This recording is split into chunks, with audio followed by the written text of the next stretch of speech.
বড় বড় ব্যবসায়ীরা আছে, সবাই কিন্তু আজকে এখানে এসছে এবং আসার পেছনে এখানে দুটো কারণ আছে। একটা হচ্ছে আমাদের এলডিসি গ্রাজুয়েশন, একটা হচ্ছে আমাদের লেবার ইস্যু। এই দুটো অত্যন্ত গুরুত্বপূর্ণ বিষয়। বাংলাদেশের ব্যবসা বাণিজ্য বিনিয়োগে আগামী দিনে যে সম্ভাবনা আছে সেটাকে প্রোটেক্ট করার জন্য, রক্ষা করার জন্য আমাদের কিছু বিষয়ে সতর্ক থাকতে হবে। তার মধ্যে একটা হচ্ছে লেবার ইস্যু, একটা হচ্ছে এলডিসি গ্রাজুয়েশন। এবং এই ব্যাপারে আমরা বিস্তারিত ওনাদের কথা শুনেছি, ব্যবসায়ীদের ওনাদের সুবিধা অসুবিধাগুলো শুনেছি এবং এখান থেকে যেটা প্রতীয়মান হয় পরিষ্কারভাবে যে এলডিসি গ্রাজুয়েশনে যাওয়া এই মুহূর্তে বাংলাদেশের বর্তমান এবং আগামী দিনের ব্যবসা বাণিজ্য বিনিয়োগের জন্য সহায়ক ভূমিকা পালন করবে না। কারণ বাংলাদেশ এখন একটা বড় ধরনের আপরাইজিং এর পরে যে আমরা এখন কিন্তু দেশটার অর্থনীতিকে রক্ষা করার জন্য সকলে মিলে কাজ করছে, এটাকে সামনে এগিয়ে নিয়ে যাওয়ার জন্য কাজ করছে। সুতরাং এটা একটা বিষয়।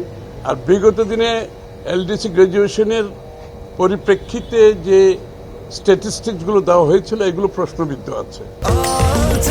স্বাস্থ্যকর অল টাইম হানিকম, সব সময় অল টাইম হেলদি লাইফ।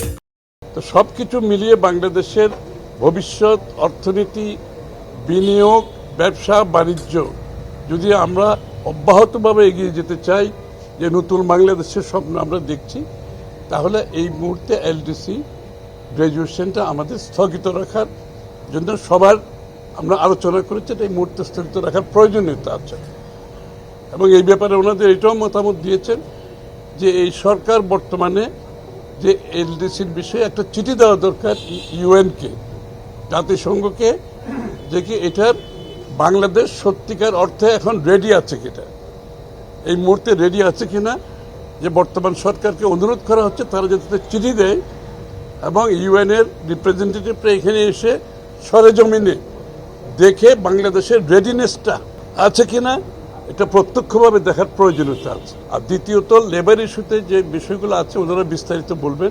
আমি শুধু এটাই বলবো যে লেবার ইস্যুতে যেই আমাদের রেটিফিকেশনের ব্যাপারে ওনাদের কোনো সমস্যা নাই, কিন্তু অন্যান্য ইউনিয়নের যে বিষয়গুলো, নাম্বার নিয়ে যে বিষয়গুলো আছে, সেখানে এই পরিবর্তনটা আনলে সত্যিকার অর্থে শ্রমিকদের কোনো ভাগ্যের পরিবর্তন হবে কিনা এটা বিবেচনা করা দরকার, কিংবা ইউনিয়নগুলো এফেক্টিভলি কাজ করতে পারবে কিনা এটাও বিবেচনা করা দরকার।